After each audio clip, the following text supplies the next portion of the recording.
평생 이제 바다에서 인명구조원으로 사람들을 이제 구했던 인명구조원인 한 분이 이제 시간이 다 되어가지고 명예롭게 정년퇴직을 하게 되었습니다. 많은 사람들이 이제 이분의 공로를 치하하기 위해서 많은 사람들이 모였어요. 그래서 이런저런 행사가 진행되는 중에 이분의 한 친구가 이렇게 묻습니다. 자네 수십 년 인명구조 활동을 했는데 지금까지 사람 많이 살렸을 텐데 몇 명이나 구조했나? 라고 물어요. 그러자 이분이 하는 이야기가 놀랍게도 수십 년을 했는데 이렇게 대답합니다. 단 2명뿐이라네. 전혀 예상치 못한 대답이죠. 친구가 믿어지지 않는다는 표정으로 다시 묻습니다. 아니 30년 넘게 바다에서 사람을 구했던 자네가 어떻게 2명이라고 말을 하나? 농담하지 말고 제대로 한번 이야기해보게. 몇 명이나 구했나? 그러자 이분이 이렇게 이야기를 했답니다. 물론 바다에서 건져낸 사람 수도 없이 많지. 셀 수가 없지. 하지만 건져낸 후에 살아난 후에 고맙다는 인사를 하러 날 찾아온 사람은 지금까지 딱 2명뿐이었네. 나는 그 2사람만 사람다운 사람이라고 생각하네. 왜냐하면 사람만이 감사할 수 있기 때문이지. 그러니 내가 구한 사람은 2명뿐이라네. 오늘 본문을 보면 예수님께서 이제 사마리아와 갈릴리 사이로 지나가실 때에 한 촌, 한 마을에서 10명의 나병 환자, 즉 문둥병 환자들의 도움을 듣습니다. 예수 선생님, 우리를 불쌍히 여겨 주십시오. 잘 아시겠지만 당시 나병은 신이 직접 내린 저주의 병이라고 했습니다. 신이 직접 저주를 내리신 병이 나병이었어요. 문둥병이었죠. 당연히 우리가 아는 것처럼 불치병이죠. 못 고쳐요. 그런 환자들이 예수님께 나와 이제 지나가시는 예수님께 멀리에서 직접 다가가면 안 되니까 사람에게. 그래서 멀리에서 예수 선생님 우리를 불쌍히 여겨 주십시오. 10명이 그랬습니다. 주님께서는 이 부르짖음에 즉각 응답해 주십니다. 그래서 뭐라고 하십니까? 가서 제사장들에게 너희 몸을 보이라. 이 말이 굉장히 무거운 이야기입니다. 어떤 이야기입니까? 제사장들에게 가서 몸을 보이라는 것은 어떤 의미냐면 치유를 의미합니다. 당시에 문둥, 이 나병 환자들은 어떻게 하다가 낫는 경우가 있거든요. 그러면 나병을 걸렸다라고 확인해 주는 것도, 그리고 나병에서 나았다라고 확인해 주는 것도 전부 제사장의 몫입니다. 이게 레위기에 나와 있는 이야기거든요. 그래서 나병 환자에게 가서 제사장에게 가라는 이야기는 치유받았다는 이야기예요. 그러니 가서 치유 확인서를 제사장에게 받아라. 그럼 어떻게 한다? 다시 너희 사회로 복귀할 수 있다. 이런 의미가 바로 이 한 구절입니다. 제사장에 가서 네 몸을 보이라. 낫지 않은 사람이 일반인에게 가면 돌 맞아 죽었습니다. 그러니 가라는 이야기는 치유라는 거죠. 예, 당시의 법이 그러해요. 오늘 본문 14절을 보면 이렇게 나오고 있죠. 그래서 그들이 가다가 깨끗함을 받은지라. 예. 예수님으로부터 제사장에게 가서 너희 몸을 보이라라는 이 말씀을 들은 나병 환자들은 기쁨으로 그리고 믿음으로 제사장에게로 달려갔습니다. 믿음의 행위입니다. 믿음이 있었다라는 거예요. 아직 낫지 않았는데 나을 거를 믿고 어떻게 해요? 나병을 가진 사람이 일반인에게, 그것도 제사장에게 간다? 이거는 믿음의 행위거든요. 그렇게 하는 동안 어떻게 해요? 성경 뭐라고 말합니까? 그렇게 가다가, 믿음으로 달려가다가 뭐 했다? 깨끗함을 받은지라. 예, 기적이 일어난 겁니다. 그런데 이야기는 여기서 시작됩니다. 이 기적에서 오늘 이야기는 시작이 돼요. 이해할 수 없는 것은 치료된 10명의 나병 환자 중에, 아니 여러분 이야기를 끊고 물어볼까요? 여러분이 그 중에 한 분이었다면 여러분은 어떻게 하실랍니까? 예수님으로부터 이 예수님의 은혜로 쉽게 말하면 가다가 기적을 경험했는데 여러분이라면 어떻게 하실래요? 누구에게 가요? 집으로 가요? 당연하죠. 뭘 물어봐? 그런 걸 뭘 물어봐? 그런데 보세요.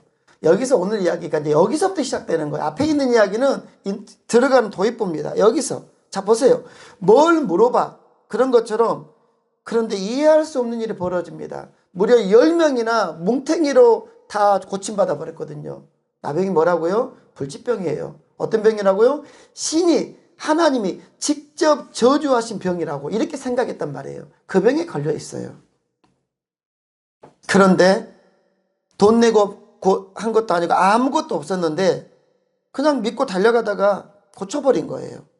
그런데 이해할 수 없는 것은 이 치료된 10명의 나병 환자 중에 딱 한 명만이 가던 길을 멈추고 되돌아와서 나은 걸 알고 되돌아와서 예수님께 감사를 드렸더라. 여기에서 오늘 이야기는 시작을 합니다.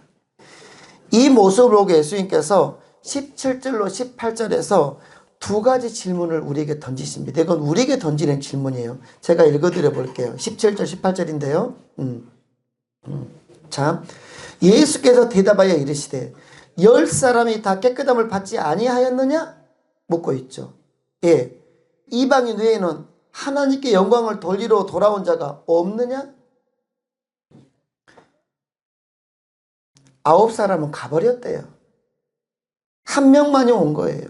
이 질문에서 우리는 두 가지의 사실을 발견합니다. 첫 번째는 뭐냐면 감사의 희귀성, 두 번째는 감사의 의외성입니다. 먼저 17절의 질문을 통해서 우리는 감사의 희귀성을 발견합니다. 보세요. 뭘 물어봐? 10명이 다 와야지. 이건 우리의 생각이지만 결론은 뭐였습니까? 10명 중에 몇 명만 왔어요? 한 사람만 왔대. 30여 년을 바다에서 죽어가는 사람을 목숨 걸고 건졌더니 딱 두 사람만 와가지고 선생님 감사합니다라고 했다 그 말이에요. 90%가 감사하지 않아요. 이런 상황에서 돈 얼마 받은 게 아니에요. 나병에서 고침받았어요. 어떤 대가도 치르지 않고. 그런데 어떻게 해요? 90%가 그냥 가버렸더라. 독감이나 피부병이 나병이 아닙니다. 저주받은 불치병이었고 이 나병에 걸리는 순간 그의 신분이 그의 가진 게 무엇이든 상관없이 가족으로부터 사회로부터 격리되는 죽음의 병이 나병이었어요. 우리도 과거에 소록도라는 곳이 있었죠. 누가 됐든 나병에 걸리면 다 거리 집어넣어버리는 겁니다. 이때도 그랬어요. 그래서 나병은 몸이 죽어가는 것보다 더 무서운 게 뭐냐면 사회의 격리였어요. 사람을 만날 수 없어요. 사람을 만나면 돌로 때려 죽였던 거예요. 그런 병에 걸렸다가 살아난 겁니다. 그러니까 상식적으로 생각한다면 이 정도의 병에서 나았다면 단 10명 중 단 한 명도 그냥 지나갈 수 없어요. 그런데 뭐라고요? 10의 9이 그냥 가버렸답니다. 우리는 이 부분에서 너무나도 당연히 감사해야 할 것 같은 상황이 실제로는 감사하기가 쉽지 않다라는 것을 배우게 되고 오늘 우리에게 우리 주님은 이걸 말씀하시는 거예요. 그리고 9명의 나병 환자들에게서 우리는 인간의 보편적인 마음 상태를 확인하게 됩니다.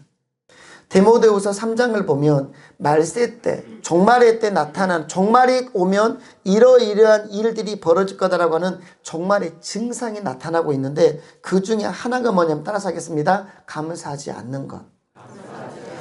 말세가 다가올수록 뭘 하지 않아요? 감사 안 한대요. 로마서 1장에 보면 죄인의 특징이 또 언급됩니다. 여러 죄인은 이런 특징을 가진다라고 로마서 1장이 말하고 있는데 그곳에서도 또 따라서 하겠습니다. 감사하지 않는 것. 즉 뭐예요?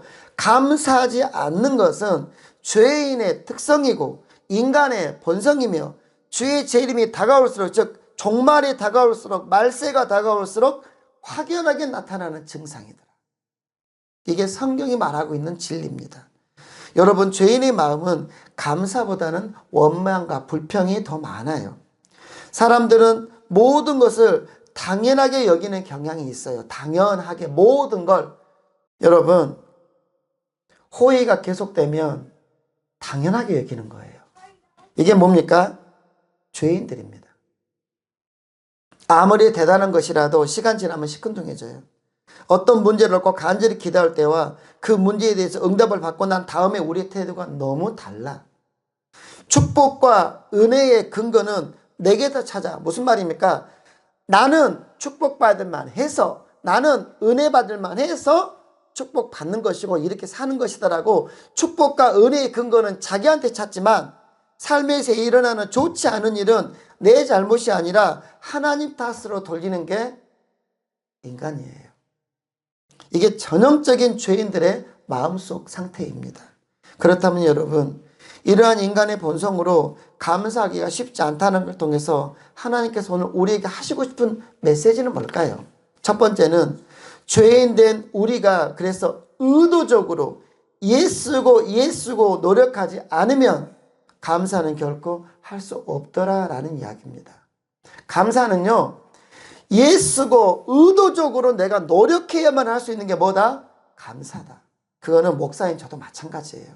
두 번째, 우리가 감사하지 못하는 요인 중에 하나는 받은 은혜에 대한, 따라서 하겠습니다, 망각증. 잊어버린다라는 거예요. 받은 은혜에 대한 잊어버림, 즉 이 망각 때문에 우리는 뭐 하지 못한다? 감사하지 못하더라. 우리는 받은 은혜에 대한 기억력이 짧아도 너무 짧아. 그 기억력에 있어서는 붕 IQ예요. 붕 IQ가 2라고 하더라고요. 내가 남에게 베푼 것에 대해서는 정말 길고도 질긴 기억력을 가져요.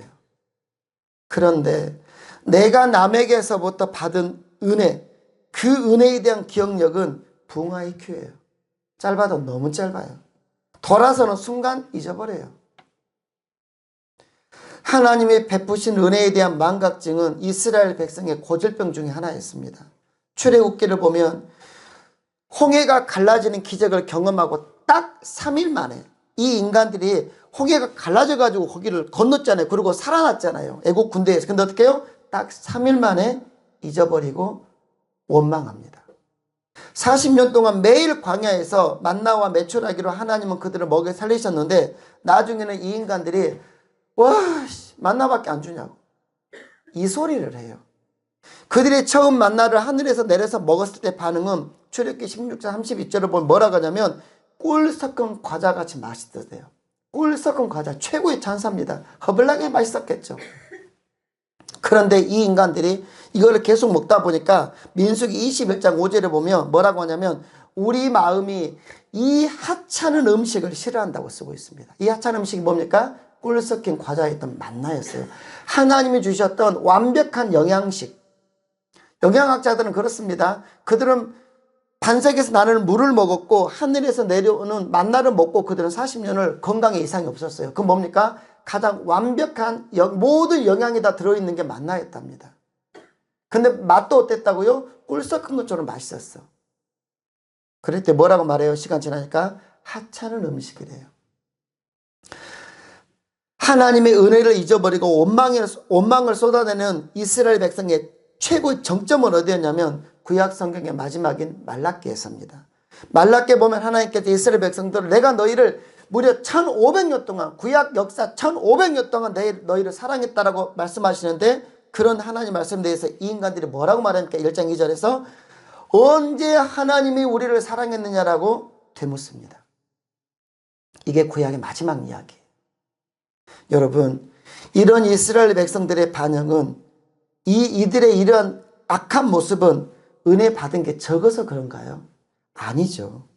받은 은혜와 축복과 사랑에 대한 지독한 망각 때문입니다. 다 잊어버린 거예요. 이것이 이스라엘의 불행이었어요. 불행. 그래서 성경은 우리 하나님은 잊지 말라라고 말씀하시는 거예요. 절대 잊지 말라. 신명기의 큰 주제 중에 하나는 잊지 말고 기억하라예요. 신명기는 딱 하나예요. 잊지 말고 기억해라.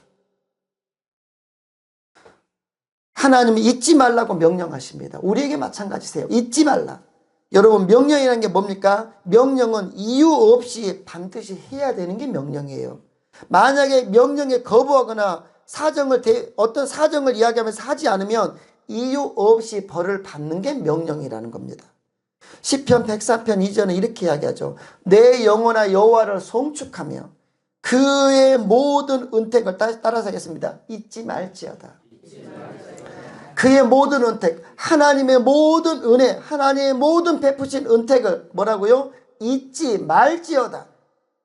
명령입니다. 잊지 말라는 거예요. 잊으면 어떻게 하겠다? 가만두지 않겠다. 명령이라는 건 뭐라고요? 하지 않으면 이유를 불문하고 벌받습니다. 하나님은 분명히 말씀하세요. 내 영혼아 여호와를 송축하며 하나님의 모든 은혜, 그의 모든 은택을 잊지 말지어다. 여러분, 신앙생활에서 가장 중요한 것 중에 하나는 뭐냐면 이미 받은 은혜를 잊지 않는 겁니다. 나에게 주님의 더 큰 은혜가 필요한 것이 아니라 이미 주신 은혜를 잊지 않는 게 더 중요하더라. 우리는 계속 뭘 달라는 거예요. 더 큰 은혜를, 더 큰 축복을, 더 큰 하나님의 사랑을, 더 큰 긍휼을. 아니, 그게 아니라 중요한 게 뭐라고요? 더 큰 은혜가 필요한 게 아니라 이제는 이미 받은 은혜, 이미 주신 은혜, 이미 내가 받은 사랑을 어떻게 하는 거요? 잊지 않는 것. 그렇지 않으면 오늘 본문의 나병 환자들처럼 아무리 주님께서 은혜와 복을 부어주셔도 반응할 수 없는 인간이 됩니다. 여러분, 주일마다 우리가 하는 일이 뭡니까? 지금까지 주셨던 은혜에 대한 기억을 재생시키는 거예요. 하나님으로부터 받은 이 은혜를, 이 기억을 재생시키는 게 주일에 하는 행위입니다. 만약 우리 안에 그것이 회복된다면, 주님의 은혜가 회복된다면 우리는 이런 고백을 할 거예요. 하나님, 이미 저에게 베푸신 은혜가 넘칩니다. 이미 내게 주신 은혜가 넘칩니다. 저 그것으로 충분합니다. 감사와 찬양과 영광을 받으시옵소서. 여러분, 바른 그래서 예배라는 건 뭐냐면 받은 은혜에 합당한 감사와 찬양과 영광을 하나님께 올려드리는 행위예요. 이게 예배예요. 예배는 다른 게 아니라 받은 은혜에 합당한 그 하나님을 향한 감사와 찬양과 영광을 올려드리는 게 예배라는 거예요. 나와 하나님과의 관계에서 철저히 올려드리는 거예요. 그래서 엄밀히 말하면, 극단적으로 엄밀히 말하면 찬양 인도자의 찬양이나 목회자의 설교나 대표 기도는 내가 예배를 드리는데 큰 영향이 되지 않아요. 무슨 말입니까? 설교나 찬양 때문에 내가 은혜 받지 못했다는 것은 잘못된 생각이라는 겁니다. 왜냐하면 예배에서의 은혜는 교회에 오기 전 이미 내가 한 주간 내 삶에서 결정되기 때문이거든요. 그리고 예배는 설교나 찬양이 은혜가 되는지를 판단하는 자리가 아니라 나를 지난 한 주간 동안 인도하시고 지키시고 보호하신 하나님의 은혜에 감사와 찬양과 영광을 올려드리는 행위가 바로 예배이기 때문입니다. 그러니까 엄밀하게는 찬양도 설교도 기도도 하나님께 내가 감사와 찬양과 영광을 올려드리는 데는 절대적인 영향을 미치지는 않습니다. 단지 기도 가운데 잘 준비된 설교와 찬양과 대표 기도는 이런 은혜에 대한 기억을 재생시키는데 도움을 줄 뿐이죠. 이것이 바른 예배라는 겁니다. 그러니까 예배는 나와 하나님과의 관계에서 한 주간의 삶의 결과물을, 그 결과물에 감사와 찬양과 영광을 올려드리는 거예요. 하나님 그걸 기쁘게 받으시는 거죠. 그래서 진짜 예배는 이제 오늘 예배를 끝나고 저문을 열고 나가 한 주간 동안 사는 여러분의 삶이 예배인 겁니다. 18절에서 주님이 하신 두 번째 질문은 이런 질문이었습니다. 이 이방인 외에는 하나님께 영광을 돌리러 돌아온 자가 없느냐? 주님은 이방인 외에는 하나님께 영광을 돌리러 돌아온 자가 없느냐라고 섭섭하게 표현하십니다. 섭섭하다. 많이 섭섭하다. 유대인들은 다 어디 갔냐? 다른 사람보다 조금이라도 더 많은 은혜를 입은 자는 보이지 않고 은혜의 변두리에 있었던 이방인만 찾아온 거예요. 하나님의 이 모습에 내가 섭섭하다. 왜 이렇게 늦게 오는가? 섭섭하다. 그러는 거예요. 여기서 우리는 감사의 의외성을 발견합니다. 감사로 돌아온 나병 환자는 이방인이었어요. 의외였다는 겁니다. 의외였다. 받을 은혜가 별로 없는 것 같은데. 마땅히 하나님께 영광을 돌리러 와야 될 사람들은 유대인들이었는데 마땅히 감사해야 할 인간들은 감사하지 않고 전혀 기대하지 않은 사람이 뭐예요? 감사를 표현하더라. 이 점에서 감사는 환경의 문제가 아니라 사람의 그의 삶의 태도의 문제라고 생각합니다. 태도예요. 여러분 9명의 나병 환자들도 감사를 느끼긴 했을 거예요. 그런데 느낌으로 끝났어요. 아, 감사하다. 여기서 끝나는 겁니다. 그러나 한 사람은 느낀 것으로 끝나지 않고 구체적으로 표현을 했던 겁니다. 감사는 여러분 나에게 일어난 일들에 대해서 하나님께 바르게 표현하는 겁니다. 어떤 이들은 마음으로만 감사하면 되지 뭘 그렇게 시시콜콜하게 표현까지 해야 되는 거야? 라고 말하기도 합니다. 그런데 여러분 감사는 표현할 때 완성됩니다. 표현하지 않는 감사 아닙니다. 그냥 내 마음이 감사해요. 그러니 아세요라고 말하는 것 그거는 무례한 겁니다. 무엇이든지 표현할 때 능력이 있습니다. 감사도 사랑도 표현할 때 더 풍성해집니다.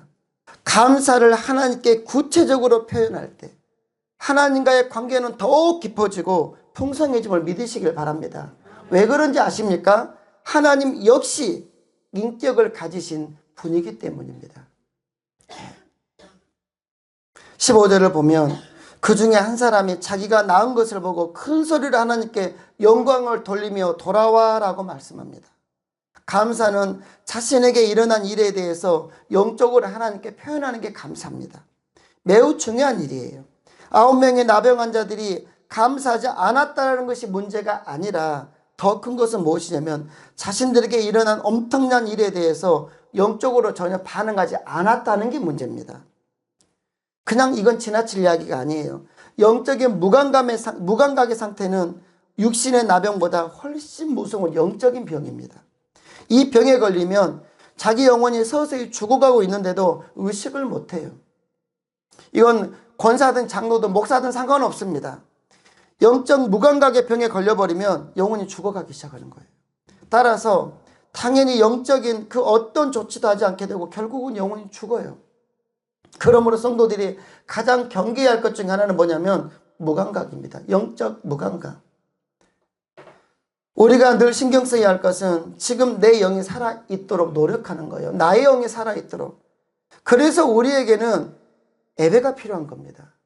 그래서 우리에게는 기도가 필요한 겁니다. 그래서 우리에게는 늘 하나님의 생명의 말씀이 필요한 겁니다. 그래야 무엇입니까? 우리 영이 점점 죽어가지 않거든요. 나에게 일어난 일들에 대해서 그것이 어떤 것이든 영적으로 반응할 줄 알아야 된다는 거죠.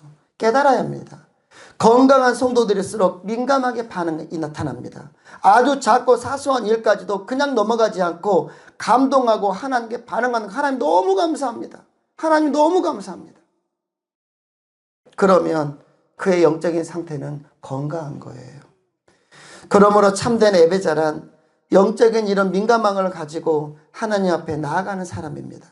삶의 모든 영역에서 하나님 앞에 민감하게 반응할 때 우리의 삶이 여러분의 한 주간의 삶이 예배가 되는 거예요. 여기에서 지금 드리는 것도 예배지만 하나님이 더 크게 받으시고 싶은 예배는 이곳을 나가서 6일 동안 살아가는 여러분 삶의 현장에서의 감사의 예배인 줄로 믿으시기를 바랍니다. 이런 성도의 삶은 더욱 행복해지고 축복은 더해지는 거예요. 이런 관점에서 감사라는 것은 어떤 도덕적인 문제가 아니라 영적인 문제입니다. 감사 생활은 우리의 신앙의 건강성을 체크하는 데 굉장히 중요한 역할을 합니다. 지금 나의 삶에서 감사가 많으면 건강한 것이고 감사가 식어지고 불평과 원망과 상대방을 향한 비난만 일어난다면 우리는 영적으로 지금 위기 상황임을 여러분 아셔야 돼요. 그래서 무릎 꿇으셔야 됩니다. 감사로 나온 나병 환자는 자기가 나았다는 것을 알아채는 순간 하나님께 감사로 반응했습니다. 여러분은 어떤가요? 나에게 일어난 여러분의 일상의 크고 작은 일들에 대해서 하나님과 연관지어서 혹시 반응하고 계신가요? 감사하고 있느냐라는 겁니다. 여러분의 삶에 일어나는 일들, 큰 일도 있고 작은 일도 있는데 그것들을 연관지으면서 하나님께 반응하고 하나님께 이야기하고 때로는 하나님께 감사하고, 이들은 영적으로 지금 건강한 분들, 죄송하지만 그러지 못하고 있다면 내 신앙과 영혼은 점점 병들어 가고 있음을 여러분 아셔야 돼요. 그런데 이 돌아온 한 명의 나병 환자만이 감사함을 얻은 더 큰 축복이 하나가 있습니다. 그것이 19절입니다. 19절 읽어보겠습니다. 시작. 그에게 이르시되 일어나 가라. 내 믿음이 너를 구원하였느니라. 아멘. 하나님은 감사를 표현한 이 한 문둥병자에게, 이 나은 사람에게 뭘 선포하십니까? 지금 구원을 선포하십니다. 몸만 나은 것이 아니라 구원을 받은 겁니다. 여러분, 우리 육체의 질병만 나은 것은 반쪽짜리 기적이자 반쪽 회복입니다. 우리는 영혼까지 구원받아야, 즉 그동안 나병 환자라 살아오면서 받은 영혼의 상처와 아픔이 얼마나 많았겠어요. 그 모든 것까지 치료받아야 온전한 치유와 회복이라고 할 수 있을 겁니다. 어찌 보면 나병이라는 육체의 병보다 그 병으로 인해 받은 영혼의 병이 어찌 보면 더 무서울 수도 있어요. 그런데 육체와 영혼의 완전한 치유와 회복을 이 사람은 믿음으로 감사할 때 받았다라는 겁니다. 이것이 바로 감사함으로 얻은 기대하지 않았던 큰 축복입니다. 감사하는 자만 얻었던 9명의 사람은 이거 얻지 못했어요. 9명의 사람은 육체의 나음만 얻었습니다. 여러분 생각해 보세요. 몸만 나았다고 좋아서 가버린 9사람 생각해 보시라는 거예요. 그들은 나병은 치료되어 가족에게로 돌아갔겠지만 그동안 나병 환자로 살면서 당한 가족과 이웃들로부터의 버림받음, 그리고 하나님으로부터 저주받았다는 깊은 절망의 이 무게는 고스란히 가지고 살아야 했을 거예요. 그건 치료되지 않았거든. 육체만 나았거든. 그들 안에 분노와 상처로 어찌 보면 매일 자학하며 원망의 세월을 보내고 살았을 수도 있습니다. 육체는 나았지만. 그러므로 육체의 나음보다 훨씬 더 중요한 것은 그들의 영혼이었던 겁니다. 구원을 얻지 못했다면, 그래서 여러분 완전한 치유라고 할 수가 없어요. 주님이 우리에게 주시기를 원하시는 복은 바로 이런 영혼과 육체, 즉 영육의 완전한 회복과 구원인 줄로 여러분 믿으시기를 바랍니다. 하나님이 우리에게 주시고 싶은 게 이것이고 우리가 받아야 될 게 이것입니다. 우리가 하나님 안에서 자녀가 되어서 이제 우리 안에 그럼 뭐 또 해야 됩니까? 우리 안에 과거부터 가지고 왔던 상처와 아픔과 고통도 여러분 그것도 치료받아야 돼요. 그것도 치료받아야 돼요. 영육의 완전한 회복과 구원, 이 복은 믿음으로 감사한 나병 환자에게만 덤으로 주어지는 복이었습니다. 주님은 돌아온 그 나병 환자에게 내 믿음이 너를 구원하였다라고 칭찬하셨습니다. 너의 믿음이 너를 구원했다. 돌아와 감사를 표현한 것을 주님은 뭐라고 말씀하신다고요? 믿음이라고 표현하신 겁니다. 이게 놀라운 이야기입니다. 감사를 표현하는 게 믿음입니까? 주님은 믿음이라고 말씀하십니다. 그 믿음이 너를 구원했단다. 여러분 기억하십시오. 감사는 우리가 생각하는 것보다 훨씬 더 큰 축복을 우리에게 가져옵니다. 그런데 어렵다고요. 마땅히 감사할 것 같은 상황에서도 사람들은 90% 이상이 감사하지 않는다고요. 그러므로 우리는 감사를 노력하고 애쓰고 힘써야만 할 수 있는 겁니다. 의식할 수 있어야 돼요. 그렇게만 할 때 우리는 어떻게 해요? 큰 축복을 우리는 얻을 수 있습니다. 하나님은 감사하는 자에게 크고 놀라운 축복을 준비하고 계심을 여러분 기억하십시오. 우리는 어떤 문제가 있을 때 그것의 해결에만 집중합니다. 문제의 해결에만. 여러분 물어볼까요? 그런데 과연 그 문제가 해결되면 행복해질까요? 문제가 해결되면 행복해지느냐라는 겁니다. 여러분 그렇지 않아요. 그건 속는 거예요. 보이는 문제가 아니라 보이지 않는 그 문제로 인해서 병들어 있던 내 영혼까지 회복되어야만 행복해집니다.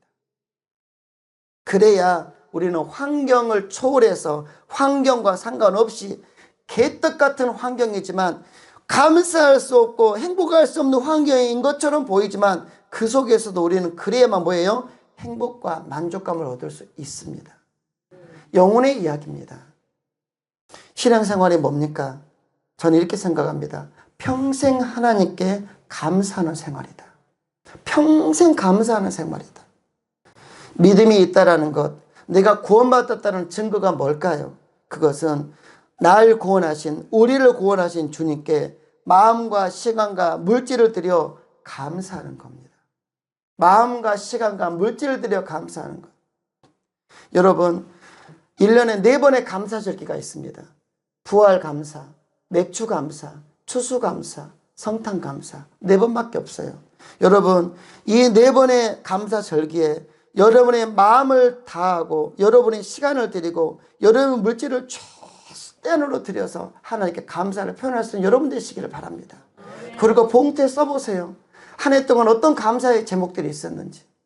과거 예안교회에서는 제가 그런 걸 했었습니다. 추수감사절 때면 특별한 설교를 하지 않고 그 전주에 추수감사 설교를 하고 추수감사절 때는 성도들에게 그걸 적어서 나와서 간증하게 했어요.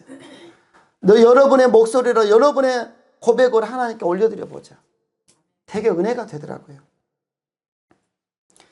우리는 지금 풍요의 시대를 살고 있지만 이전보다 훨씬 더 원망과 불평은 늘어났어요. 더 풍요로워졌지만 이유가 무엇입니까? 필요는 채워졌지만 우리의 욕망이 더 커져버렸기 때문입니다. 욕망이 필요보다 더 커져버렸어요. 그 결과 우리는 물질은 예전보다 더 많이 얻었을지 모르겠지만 영혼의 기쁨은 잃어버린 겁니다. 적게 가져서가 아니라 너무 많은 것을 가지고 있기 때문에 그리고 더 많은 것을 가지고 싶어서 우리는 감사가 없어져 버리는 거예요. 여러분, 감사의 삶이 구원받은 자의 삶인 것을 기억하십시오. 우리는 감사하는 삶을 살아갈 때 내 영혼과 육체를 묶고 있던 모든 것에서 풀려나는 것을 경험하게 될 겁니다. 이유를 불문하고 환경을 초월해서 상황을 이기며 하나님께 감사하며 감사를 표현할 때 우리의 영육을 묶고 있던 것들이 그 순간 풀려지게 되는 겁니다. 감사할 때. 그래서 감사는 영적인 신앙생활의 핵심입니다. 감사해야 신앙과 삶이 균형 있게 살아나요. 부부간에도 가족간에도 교회에서도 서로 감사할 때 회복됩니다. 감사를 놓치면 다 잃어버리는 거예요. 감사가 식어지면 틀림없이 그 자리에는 사단이 주는 원망과 불평이 밀고 들어와 버립니다. 그 결과는 분열입니다. 부부가 분열하고 교회가 분열되고 직장이 분열되기 시작하고 나라와 민족이 분열되기 시작합니다. 우리는 오늘 추수감사주일 그냥 돈 몇 푼 넣어서 헌금한 하나의 절기로만 지나가면 절대로 안 됩니다. 한 해를 돌아보며 작은 것에서부터 하나님께 최고의 감사를 표현하는 우리가 되어야 하고 더 나아가서는 오늘만이 아니라 매 주일이 감사의 주일이 되기를 축복합니다. 말씀을 마치려고 합니다. 주님의 완전한 치유와 회복을 여러분 원하십니까? 그렇다면 단순합니다. 하나님께 감사하면서 하십시오. 주님께 구체적인 감사를 즉시 표현했던 한 명의 나병 환자만이 완전한 영육의 치유를 경험했습니다. 감사의 마음으로 달려오는 그 순간 이미 그에게는 구원의 역사가 일어났습니다. 무엇이 천국일까요? 범사에 감사하는 자의 마음이 천국입니다. 늘 감사하는 사람보다 더 신앙생활 잘하는 사람은 없어요. 범사에 감사하는 사람에게 사단은 절대로 기쁨과 그의 평안을 빼앗아갈 수 없습니다. 한 해가 마무리되어가는 이때에 지난 시간 되돌아보며 하나님과 여러분 주변에 있는 사랑하는 사람들에게 감사함으로, 감사를 표현함으로, 배우자에게 감사를 표현함으로, 자식들에게 부모에게 감사를 표현함으로 주님과 함께 기적과 같은 올 한 해를 마칠 수 있기를 주님의 이름으로 축복합니다. 기도합시다.